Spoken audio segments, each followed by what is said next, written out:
Good evening, my friends. Today's video is a little special. By request, I'm currently preparing an audio version of my book, Scamology. For now, it's available in paperback and Kindle format, and a lot of people have asked me to record it in audio format to make it available on Audible. So today I'm practicing reading the first chapter, and I decided to record this session to share it with you. And then I hope that over time I'll be able to read the whole book. So here we go. Let's read the book Scamology. Only the act of redemption will be counted for you, not repentance, because even scoundrels sometimes repent.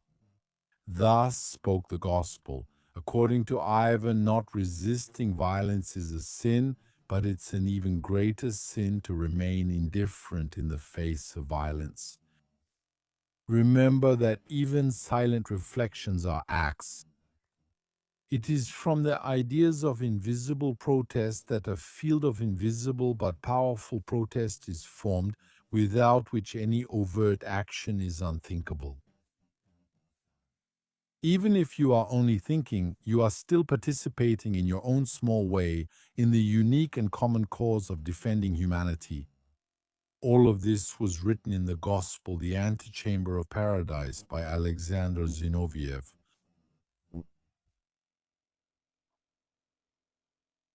The end of the world? The first thing that can be criticized about ecological radicalism is that it has taken away the desire to live from millions of young Westerners. If the future is bleak and the end of the world is coming tomorrow, what's the point of imagining yourself in a future that will be apocalyptic? Is it worth working, studying, starting a family, having children, taking care of your health, or even dreaming, quite simply? The West is a civilization trapped in pessimism and depression. From childhood, television, school, literature, and the media spread a catastrophic message worthy of a cult that awaits, and in some ways even wishes for, the end of the world in 2021. The medical journal The Lancet published a study on climate anxiety among children and young people. The researchers surveyed 10,000 people aged 16 to 25 to gather their feelings. Here are the results. Respondents from all countries were worried about climate change. 59% were very or extremely worried, and 84% were at least moderately worried. More than 50% reported each of the following emotions: sadness, anxiety, anger, helplessness, despair, and guilt. More than 45% of respondents said that their feelings about climate change negatively affect their daily lives and functioning. And many reported a large number of negative thoughts about this. For example, 75% said they thought the future was frightening, and 83% said they thought people had not taken care of the planet. Respondents rated government responses to climate change negatively and said they felt more betrayal than comfort. Climate-related anxiety and distress were correlated with the perception of an inadequate government response and the associated feelings of betrayal. Yet these young people would have other, much more concrete reasons to feel anxious. One of them is that they are the first generation in a long time to be poorer than their parents' generation. They will have to work harder to pay their bills. Many will never own the roof over their heads and will have to keep working. When they are old and sick, inflation will inexorably reduce their standard of living, and they may even go through 1 or 2 world wars. The state, helped by high-flying billionaires, is doing what is necessary for their climate anxieties. By the time these young people are in their 40s, the only cars allowed on the roads will be Ferraris, Lamborghinis, and other sports cars, according to an exemption from the European Union. To get around, they will have to walk, cycle, or take public transportation. Air travel will be subject to a strict lifetime limit, 1 or 2 trips from birth to death. The rich and politicians will still be able to take a private jet for both long and short trips, while the public will have to listen to them reciting the musings of eco-theology and claiming a morally superior stance. Headline: Society Canada. Food, heating, hygiene, and all daily life activities will be subject to permits and quotas. This will inevitably lead to purifying levies that will go to fund the lifestyle of the upper caste. Anxiety amplifies fears. A person who suffers from a fear of flying interprets every noise, every vibration, and every phenomenon, no matter how natural, as a warning sign of an impending disaster. For millions of people who are victims of propaganda, the slightest piece of information turns into a definitive sign of the prophesied catastrophe. For example, a glacier has melted, so we are all going to die. It's the end. We have to pay carbon taxes, accept freedom restricting laws, and wait for death because a glacier has melted. Did we ask ourselves the following questions before jumping to catastrophic and irrational explanations? Are glaciers eternal? And besides seasonal variations, don't they have other cycles of melting and rebuilding, spanning decades or centuries, and of which a human would only see a small fraction? Will taxes and restrictive laws impact the glacier's life? Is the melting or forming glacier a problem that calls for the sacrifice of our lives? Does a melting glacier signal the end of the world? Is it wrong for a glacier to start melting? Is it our fault? When we see the agendas promoted by billionaires who call themselves philanthropists for tax reasons, soulless big banks, and ideological pressure groups, we shouldn't have any illusions. They don't act out of humanism or love for their fellow man. What may seem like whims are actually major financial and political projects, which systematically end with the dispossession of greater numbers of people, for the benefit of an oligarchy that stirs up problems it created from scratch, then claims to have the solution. The typical example is Bill Gates. Whenever there's talk of a crisis, he's never far away. European capitals receive him like a head of state, and his statements, which he doesn't hold back, are repeated by the media without any perspective or critical sense. In recent years, he has declared war on meat by attaching his crusade to the climate movement. Today, it's enough to say that X is bad for the climate, and the media will unanimously approve and go even further, with X being any product or human activity. Bill Gates has therefore issued an ecological fatwa, declaring that the production and consumption of animal meat are destructive for the planet. Following this, he stated that all Western countries should only consume synthetic meat. Good news, Gates has heavily invested in the companies that produce this synthetic meat.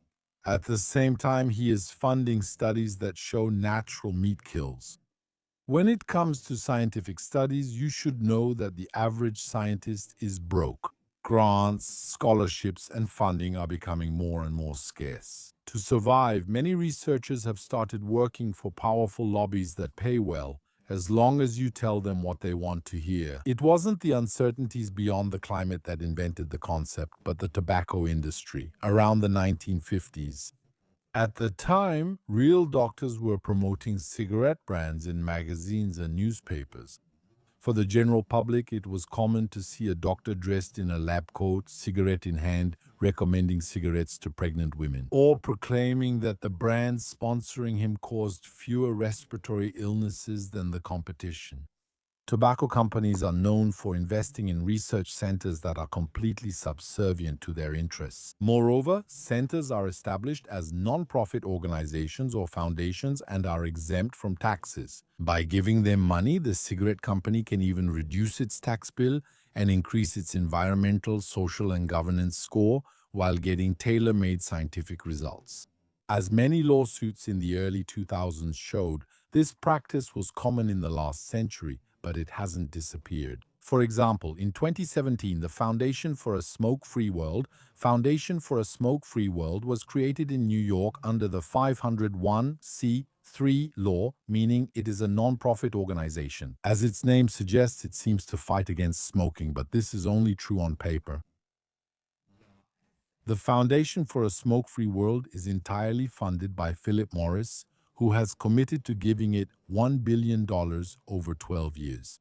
Philip Morris International is the largest employer and the largest manufacturer of cigarettes and electronic cigarettes in the world. It has more than 80,000 employees and a vast portfolio of brands, including Marlboro, Rothmans, Benson, and Edge. The Foundation for a Smoke-Free World Foundation, which is 100% dependent on Philip Morris International, grants research credits to researchers who find what they are asked to find. Often the path of funding is opaque so that it can't be easily traced back. For example, the Foundation for a Smoke-Free World funded research at the oldest university in Sicily, the University of Catania. They did this through a limited liability company based in Italy called ECLA Società a Responsabilità Limitata of Catania. Controversial studies came out minimizing the danger of electronic cigarettes. Read The Lancet, Volume 393, Issue 10190 from June 22, 2019. The climate and political ecology lobbies use the same tricks. That's why they keep shouting, "We have to follow the science," because quite simply, the science is written at their request. If Karl Marx were alive today, he would have said that science has become the discourse of the ruling classes. Of course, because a custom-made study signed by researchers from a prestigious university can cost up to €1 million. In 2008, the prestigious London School of Economics, found itself in a scandal because it awarded a PhD to Saif al-Islam Gaddafi. To please his father, who was giving millions to the institution, the person in question had shown no effort to study or open any books. But today, everything is for sale, and the scandals that leak into the media are just the tip of a sinister iceberg, most of which is hidden. The scientific method requires above all rigor and integrity. In an era of widespread corruption, we have reached a point where claims presented under the guise of science can no longer be trusted. You should always ask yourself if there isn't a political or financial agenda behind it. The Global Burden of Disease study regularly analyzes the burden of disease worldwide. It's an index used by the World Health Organization and health authorities in many countries to estimate the cost of injuries and diseases and then guide their public health policies. The Global Burden of Disease study was launched at the initiative of the World Bank. It involves 3,600 researchers across 145 countries, and it is eagerly awaited in health professional circles. In 2019, the Global Burden of Disease comes with surprising news. Red meat kills 896,000 people per year. It causes diabetes, strokes, heart disease, and cancer. The media all repeat the same thing. Vegetarians have always been right. Meat kills. Yet, meat is very well tolerated by our bodies. It is not inflammatory, and we don't know anyone who is allergic to meat. The Lancet Journal harshly criticizes the Global Burden of Disease 2019. Its conclusions about the existence of additional causal relationships for red meat do not match with other systematic studies and meta-analyses conducted recently. The International Nutritional Recommendations Consortium, also known as NutriRex, conducted 4 parallel systematic analyses of randomized trials and observational studies. The consortium stated that they found evidence of low to very low certainty that diets low in unprocessed red meat might lead to very small reductions in the risk of cardiovascular diseases, strokes, heart attacks, type 2 diabetes, and overall cancer mortality over a lifetime. Read The Lancet, Volume 399, Issue 2003, April 2, 2022. In that same edition, The Lancet also informs us that, for the occasion of the Global Burden of Disease 2019, the data was obtained in a different way than usual. All previous analyses of global burden of disease risk factors used data from published, peer-reviewed systematic reviews and meta-analyses, as well as criteria from the World Cancer Research Fund. The Global Burden of Disease 2019 analysis differs from this approach, as the Global Burden of Disease collaborators on risk factors conducted or updated their own systematic reviews for each dietary risk and the associated outcomes. In other words, in the 2019 edition, they did not work with peer-reviewed figures, but instead scientifically self-certified. This means that these figures are pulled out of a magician's hat. The journal Nature also criticizes the global burden of disease 2019 in an article dated February 5, 2024 by Alice Stanton, titled Unacceptable Use of Inferior Quality Measures in Policy Decisions That Impose Significant Reductions in Animal-Based Foods. Further on, the article says, many recent and highly influential reports, including those from the Global Burden of Disease, recommend significantly reducing or completely excluding animal-based foods, especially products derived from ruminants. Human nutrition. It strongly suggests that these dietary changes are beneficial not only for the health of the planet, but also for human health. However, as this perspective explains, there is reason to be concerned about the quality and transparency of the data, the validity of the assumptions, and the relevance of the statistical modeling used in calculating global health estimates, which underlie the alleged benefits for human health. One could go further about the nature and incest and ask what got into the global burden of disease officials to make them start publishing studies, fake ones. In fact, there was an important event that happened between the 2017 and 2019 editions of their reports. Bill Gates met with them, praised them to the media, and then injected money through his foundation. According to the Farmers Forum magazine from June 3, 2024, Bill Gates owns 1/4 of all United States farmland, and he is waging a war against meat consumption. In 2021, he stated that all rich countries must consume 100% synthetic beef. At the same time, he invested in companies that grow meat from cells fed with chemicals or make meat substitutes from plants and chemicals. He is introducing a new form of capitalism here. He takes a position on a product with no real interest, then uses his political and financial influence to increase its value. He wants to make meat disappear so he can sell his substitute products. So he is going to launch an all-out manipulation campaign to change science, political direction, and even public perception. Gates also invests in insects and vaccines. On the other hand, a lot of people are starting to wake up to these manipulations. Lab-grown meat is already banned in Florida and Italy. Those who, under his influence to offer so-called plant-based food, are starting to backtrack in June 2024. Joe Erlinger, the head of operations at McDonald's, told the Wall Street Journal that the plant-based burger flopped. The fast food giant is going to remove it from its menus because the public isn't asking for it. Similarly, in supermarkets, the plant-based food aisles are always on clearance because customers are avoiding them. Before these initiatives from Bill Gates, humans never described their food using the word plant. Even vegetarians talk about salads, tomatoes, or eggplants, never about plants. This word is an attempt to force undifferentiated food and, under a vague label, to provide anything at all. In 2019, when the Global Burden of Disease 2019 was released announcing the deadly danger of meat and suggesting it should be banned, the fake meat campaign in which Bill Gates had invested Beyond Meat saw its stock price reach $235. Today, the stock is trading around $6.50. We're told that meat is dangerous for our health, but also for the climate. Not so fast. In the Middle Ages, a climate warming period lasted over 3 centuries. In the North Atlantic, roughly between the years 950 and 1250, temperatures rose enough to create green pastures over much of Greenland. Even though this country has glaciers that date back more than 400,000 years, others formed during the Little Ice Age, which followed the warming period.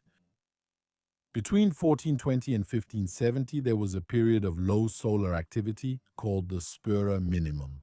It was followed by a decline called the Maunder Minimum between 1645 and 1715, then an increase in solar activity. Up to the present day, while experiencing fluctuations and other shorter cycles, these cycles and their effects on Earth's climate, as far back as we can trace, are perfectly documented. What is shocking is the use of these natural variations to frighten and demoralize the population, then demand financial contributions to keep an industry running that handles billions.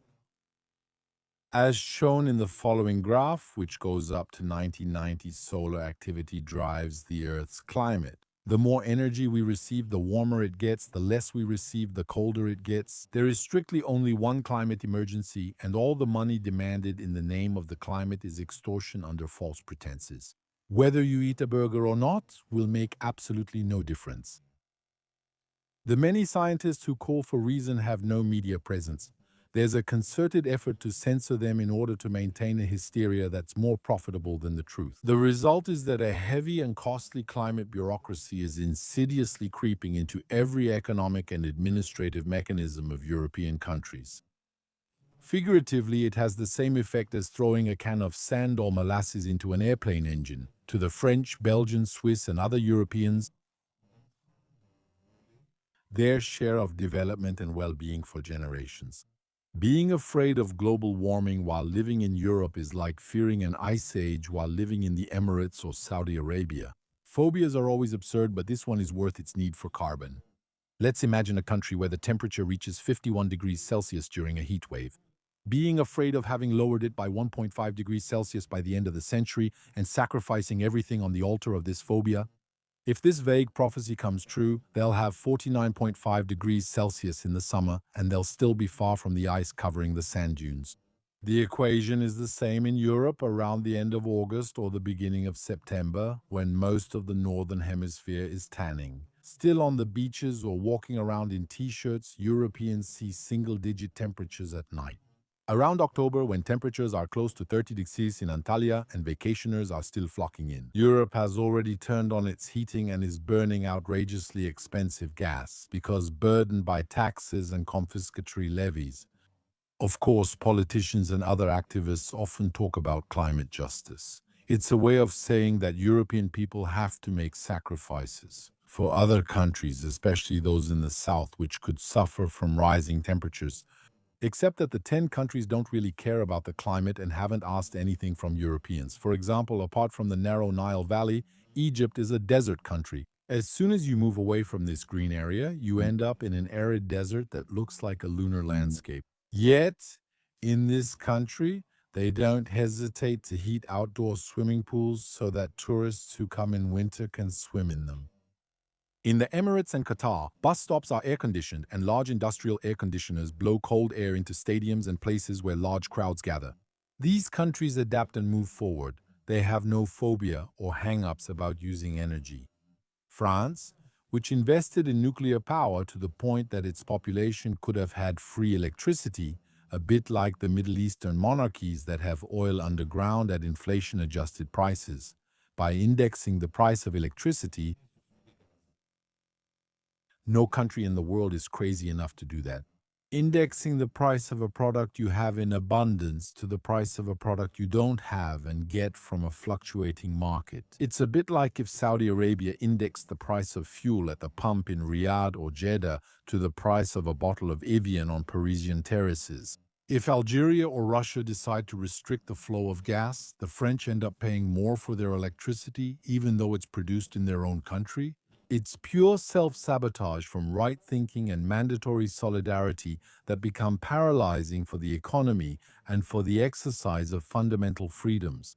For example, Saudi Arabia, a bottle of Saudi electricity. Like Jacques Chirac, 1995-2007 acquired immunodeficiency syndrome was the major cause. It was claimed that the majority of the African population was human immunodeficiency virus positive, and that in the absence of therapy, the empty and sick life expectancy was particularly short. Yet, the alarmist opinion responded that this situation was going to decimate a large part of the population of this continent. At the time this book goes to press, the African population is doing well and the demographics are growing exponentially. As usual, the European political establishment announces an imaginary problem, then demands money to solve it. Years later, it becomes clear that the so-called experts have failed, but we keep paying without remembering why we're doing it. Chirac, who was sent to Tokyo for the French-Japanese Economic Forum, came up with the idea of a solidarity tax on airline tickets. It's named after him, La Terre. Chirac, whose goal is to finance the fight against acquired immunodeficiency syndrome in Africa through a supposedly liberal economic plan practiced in Europe. There is no connection between a person exercising their right to travel by plane and acquired immunodeficiency syndrome patients in a distant country. By what right are the former forced to finance the latter? Moreover, the funds taken under the guise of generosity with other people's money rarely end up at the officially announced destination. Several countries, including Norway and the United Kingdom, have pledged to follow Chirac and tax their air traffic in this way. Except that when it came time to implement it, they backed out, leaving France to undermine its competitiveness with its inflationary measures. Moreover, since 2020, the TSBA has been increased by an eco-tax. What does acquired immunodeficiency syndrome have to do with ecology? If you ask a woke activist, he or she will probably tell us that the climate injustice caused by the Western lifestyle is the source of all African diseases, starting with acquired immunodeficiency syndrome and malaria, and that it is only fair to make Westerners pay reparations in 2024. France is struggling with a looming bankruptcy caused by decades of fraudulent spending and plundering of public funds. The 2025 finance law will triple the Chirac tax, increasing annual levies from 460 million to 1.5 billion. Like all ideological and financial surges, no impact study has been carried out. We start from this simplistic idea that it's enough to insert ourselves into transactions between an airline and its customers to demand levies, thinking that people will comply and pay. Except that there comes a point when this logic no longer holds up. With the abundance of comparison websites and travel influencers who reach millions of viewers, the consumer is no longer as captive as before. He has access to information and quickly adapts to find good deals. Instead of taking Air France, travelers will simply transit through London, Geneva, or Frankfurt. They might even and end up hurting the French airline industry. There you go, my friends. That was the first chapter. The next one is about the climate business. Thank you for listening up to this point. Your feedback will, of course, be welcome. I hope to eventually do the whole book and then edit it or have it properly edited by professionals so that it flows smoothly. Audible. I'm waiting for your comments, and then we'll meet again another time in another video. Good night to those who are listening while sleeping. See you very soon.